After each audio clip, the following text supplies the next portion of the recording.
amigos, a gente vai aprender um pouco nessas aulas sobre fascismo e nazismo. Esse será o nosso tema.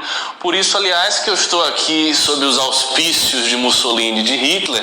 E é bom já fazer uma observação preliminar, que é a seguinte: eu sou do MBL e nós estamos num tempo muito arriscado de polarização, em que a palavra fascista é vulgarizada. Então todo mundo aplica fascista à torta e à direita. A esquerda sempre chama os seus adversários de fascistas. Então essa foto aqui não é comprometedora, não quer dizer absolutamente nada, quer dizer apenas que o nosso tópico será o fascismo e o nazismo. E eu vou começar aqui por essa aula inicial dizendo um pouco a respeito de certas questões de método. Como é que a aula vai se proceder, o que a gente vai estudar, como a gente vai estudar esse tema. Obviamente é um tema muito vasto, um tema amplíssimo. Só para vocês terem ideia, eu trouxe aqui um livro do Richard Evans, que é o Terceiro Reich no Poder. Este livro, que é um calhamaço, um livro dessa grossura, já é um livro de uma trilogia de 3 livros a respeito do assunto. E uma coisa interessante que o Richard Evans faz é comentar. Ele comenta no livro inicial dessa trilogia que o nazismo foi o tema histórico mais estudado do século XX. Não tem tema nenhum no século XX, na história do século XX, que tenha sido mais estudado que o nazismo. E ele tem um livro dedicado só para as várias teorias a respeito do nazismo, as várias teorias a respeito do fascismo que surgiram ao longo dos tempos. Então, assim, é um tema vastíssimo e, obviamente, a gente vai abordá-lo a partir de uma perspectiva introdutória. Então, o que a gente vai estudar? A gente vai estar estudando a doutrina fascista e a doutrina nazista, como houve a formulação teórica dessas duas correntes. A gente vai estar estudando a economia nazista e a economia fascista. Eu acho um tópico particularmente interessante para todos vocês que são eventualmente liberais ou conservadores e tal, para perceber bem nitidamente a diferença entre a economia nazista, a economia fascista e aquilo que a gente entende como economia liberal. Então a gente vai ter um módulo especial só para isso.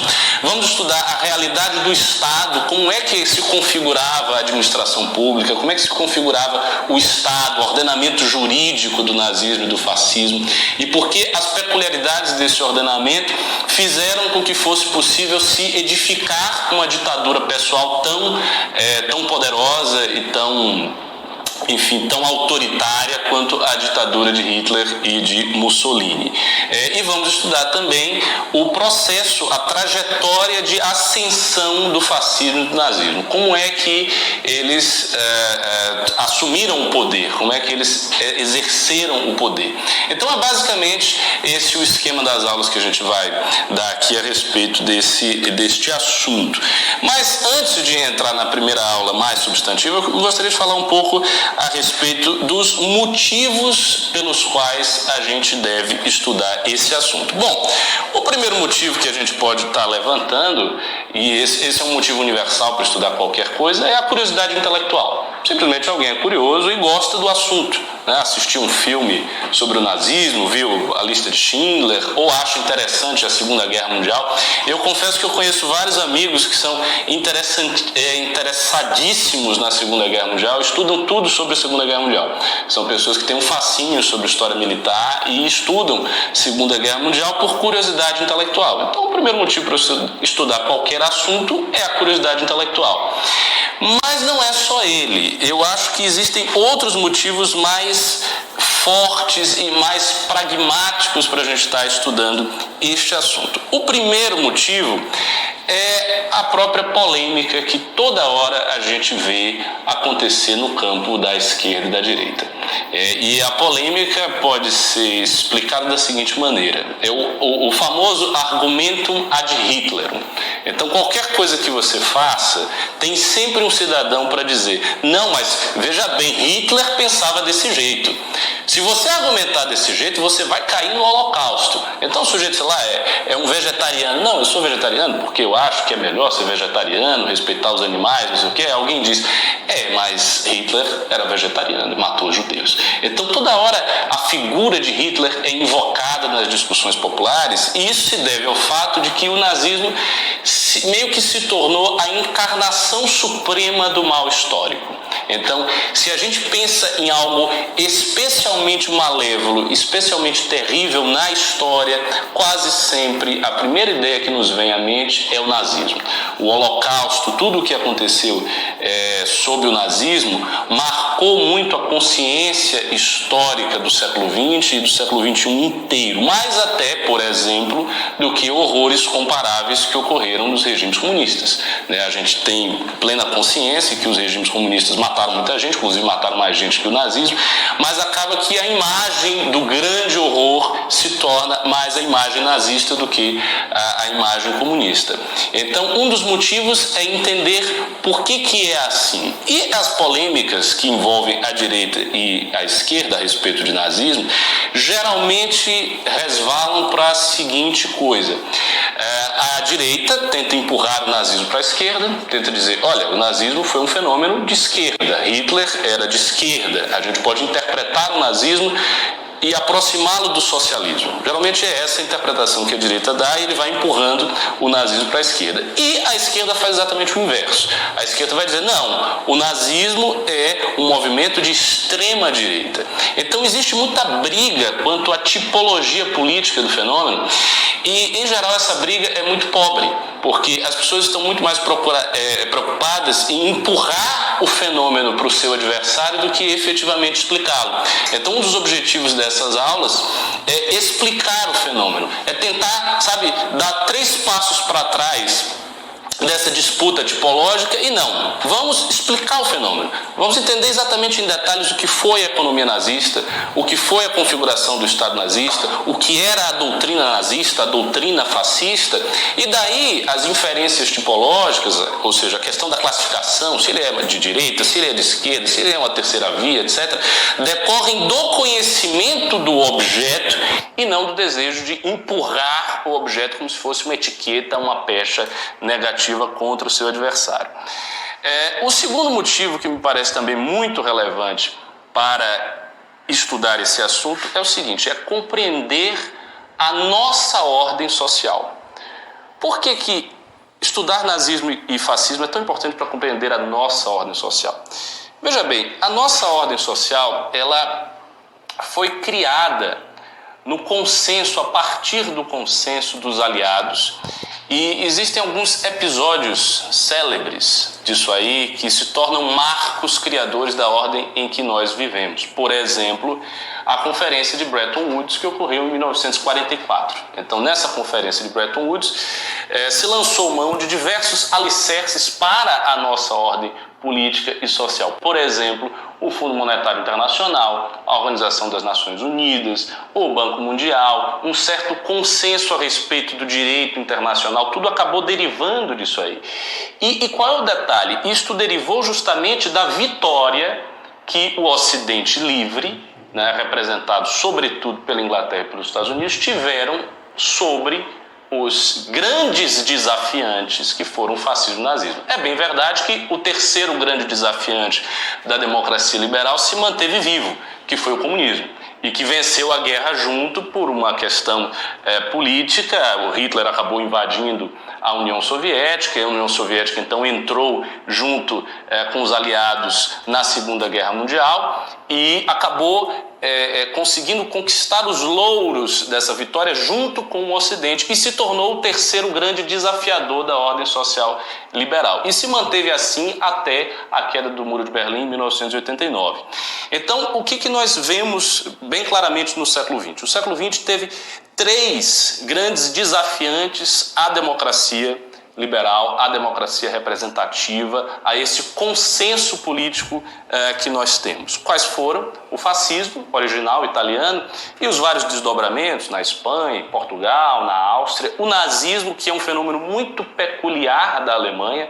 A gente vai ver que as características específicas do nazismo o diferenciam do fascismo. Então tem muita característica que é de lá, e também o fato de que o nazismo conseguiu implementar a ideia de Estado totalitário de um jeito muito mais radical que o fascismo original da Itália, e o comunismo. Esses 3 foram os grandes desafiantes que o século XX viu contra o consenso liberal.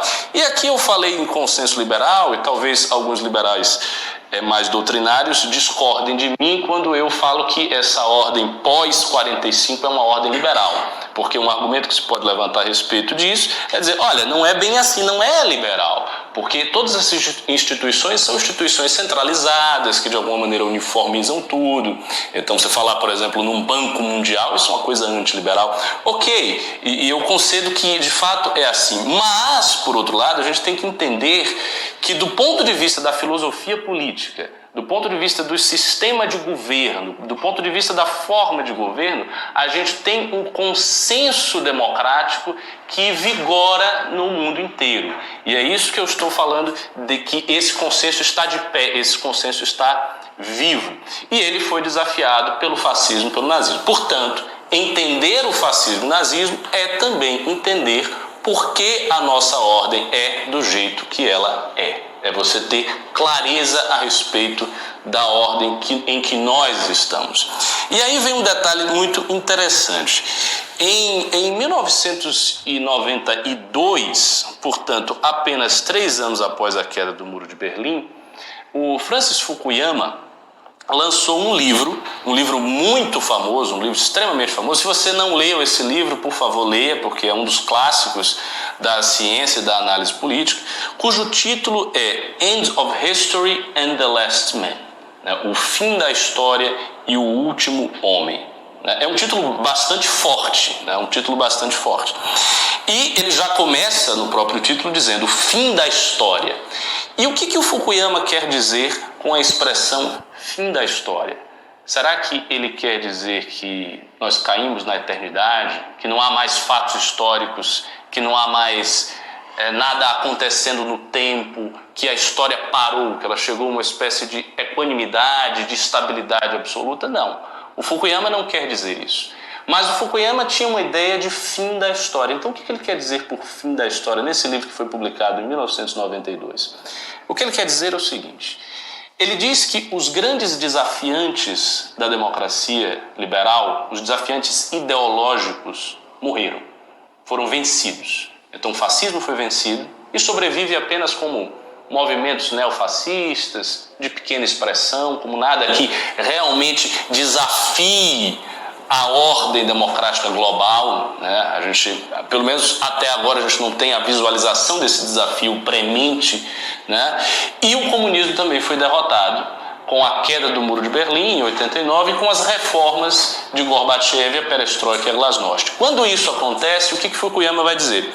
Ele vai dizer que se estabelece um consenso mundial a partir dali em que a democracia liberal é o alicerce da ordem social. Ponto final.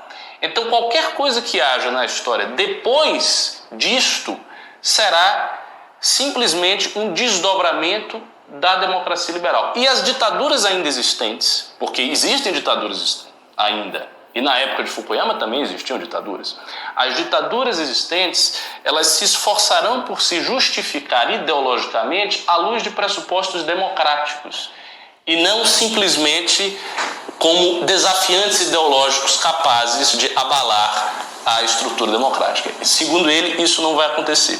É bem verdade que tempos depois, alguns anos depois, ele vai revisar essa tese, ele vai dizer que não foi bem assim, que ele estava sendo excessivamente otimista e que podem aparecer novos conflitos globais, podem aparecer novos desafiantes da democracia e, de fato, ele revisa essa tese. E, nesse sentido, aquilo que o professor dele apresentou é até mais interessante, porque o Samuel Huntington, num outro livro que eu também recomendo para vocês, que é O Choque das Civilizações, The Clash of Civilizations. Nesse livro, o Samuel Huntington vai dizer que os grandes conflitos globais não vão acontecer mais baseados em contraposições ideológicas do tipo o mundo dividido entre comunistas e capitalistas, cortina de ferro e mundo livre. Não vai ser mais essa contraposição ideológica. Para ele, os grandes conflitos globais pós-comunismo serão conflitos civilizacionais. Portanto, o choque acontecerá não entre comunistas e capitalistas ou fascistas e liberais, o choque acontecerá entre a civilização islâmica e a civilização ocidental, entre a civilização chinesa e a civilização ocidental, entre o Ocidente e a civilização da América do Sul, porque uma coisa interessante no livro dele é que ele diz que a América do Sul forma uma civilização à parte. Então ele não nos considera pertencendo exatamente à civilização do Ocidente, o que é um ponto controverso ali do livro.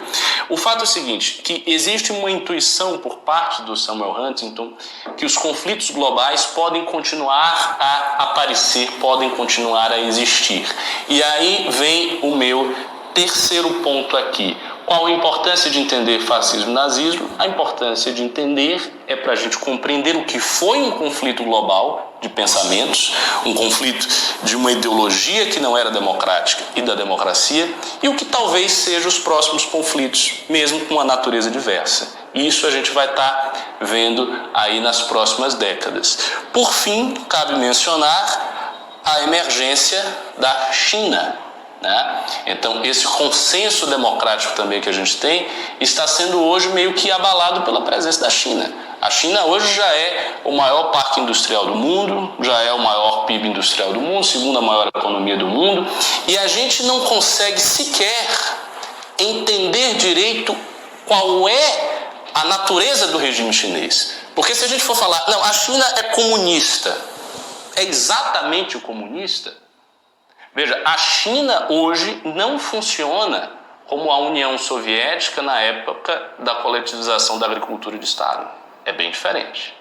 Mas a China também, você vai dizer, a China então é capitalista. A China tem 60 mil empresas estatais, tem bancos estatais, tem intervenção do Estado pesadamente, e um partido que não é democrático e que tem um líder, o Xi Jinping, cujo mandato é eterno. Até que ele morra, ele vai ficar ali. Então, aquilo ali é um capitalismo? Que tipo de capitalismo é aquilo? O que é a China? Talvez, e essa é a opinião de muitos analistas atuais, o regime chinês tenha mais características fascistas do que propriamente comunistas ou capitalistas. Isso é uma observação que alguns sinólogos, alguns intérpretes da China falam. Então, esse é o outro motivo para a gente estar estudando o fascismo e o nazismo. Talvez, ao compreender o fascismo e o nazismo, a gente possa ter os subsídios para interpretar melhor a emergência dessa nova grande potência que coloca o consenso democrático sob desafio. Então, são essas as razões pelas quais a gente vai estar ministrando essas aulas. Como eu falei, a técnica aqui, o método aqui é de cortes históricos. Eu vou subdividir o assunto em vários aspectos, em subtópicos e tópicos. Não vou estar explanando o histórico do fascismo e do nazismo como se fosse uma coisa só, sabe? Como se fosse um rio que eu vou lá falando. Vai ter apenas 2 aulas de histórico puro, e as outras aulas serão a respeito de aspectos, o aspecto do Estado, o aspecto da economia e o aspecto doutrinal. Na próxima aula eu vou falar a respeito da doutrina. Como sobrou um tempinho aqui do meu esquema, eu vou abrir essa primeira aula para pergunta aqui da nossa plateia. Pode ser uma pergunta que esclareça uma eventual dúvida que você tenha aí da sua casa. O pessoal está temeroso aqui. Eu fui dando a aula, as pessoas estão... Coragem! De repente você vai falar, mas eu estou tentando a pergunta. Diga. Qual seria, assim, é possível já, nesse primeiro momento, ou você vai falar, diferenciar o fascismo do nazismo, pelo menos em 1 ou 2 argumentos, enfim, é possível? É possível dar essa introdução. Olha, eu acho que assim, a principal diferença, se eu tivesse que botar assim, uma diferença e apontar o dedo, é a presença do racismo como doutrina no caso dos nazistas. O racismo é central ao nazismo e o racismo jamais foi central ao fascismo. Os fascistas chegaram a estabelecer normas racistas no final por pressão dos nazistas. Mas no início, na formulação teórica do fascismo, não tinha nada de racista, não era racista. O fascismo era culturalista. Então, ele apoiava a noção de autoritarismo e a noção de povo nas tradições comuns do povo italiano, em especial no passado imperial romano que eles tiveram lá quando houve o Império Romano. No caso do nazismo, não. Eles apoiavam nas tradições germânicas, mas eles apoiavam as tradições culturais, por sua vez, no racismo, que é uma doutrina biológica. E eu acho que este detalhe é que fez o nazismo ser particularmente cruel. Porque, por exemplo, quando os nazistas estabeleceram as leis de Nuremberg, que proibiam casamento e tal, e quando começaram a perseguição sistemática aos judeus, eles não perseguiram um povo cuja cultura fosse manifestamente judaica. As populações judaicas da Alemanha estavam profundamente assimiladas à cultura germânica. Então, em Frankfurt, onde você tinha muitos judeus, Frankfurt é uma das cidades que tinha mais judeu, os judeus eram completamente assimilados, boa parte deles. Tinha muitos judeus ali que não praticavam o judaísmo, que liam literatura alemã, escreviam literatura alemã, eram pequenos comerciantes completamente integrados à sociedade. Então não havia sequer essa discrepância cultural que torna o olhar de quem enxerga estranho, que olha o outro com estranheza, como por exemplo um muçulmano, muito muçulmano, que está na França e que o europeu olha e diz: não, isso é esquisito, essa mulher está vestida de burca. Tem, né, não era isso. Os judeus eram assimilados e ainda assim foram perseguidos. Por quê? Porque o ponto ali era racial. Então essa assim, é a primeira grande diferença que eu vejo. E a segunda grande diferença é que, por conta desse racialismo, que é uma coisa que eu acho que é derivada dessa diferença, o fascismo italiano ele teve uma universalidade. Houve teóricos do fascismo, não foram tantos, mas houve teóricos que falaram em um termo, em uma expressão chamada fascismo universal. E houve um extenso debate nas fileiras fascistas para ver se, não, o fascismo é um fenômeno que só pode ser da Itália ou ele pode ser exportado. Existe fascismo legítimo, fascismo verdadeiro em outros países, sim ou não, como e tal. Houve esse debate e alguns dos postulantes desse debate acreditavam que sim, que o fascismo era um modelo universal. E no caso da Alemanha, não. O nazismo nunca foi um modelo universal e nunca foi feito para ser universal. Portanto, a ampliação do nazismo só poderia vir pela dominação de outras raças, pela dominação de outros povos. Ela não poderia vir pela exportação ideológica, como o comunismo, como aconteceu com o comunismo.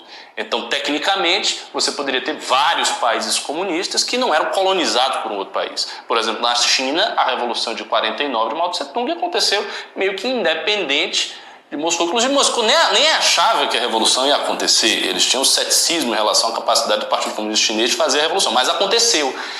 Isso era possível, no nazismo não era possível. Então acho que essas duas diferenças são bem salientes aí. Bom, então é isso aí e até a próxima. A próxima aula será sobre a doutrina do fascismo.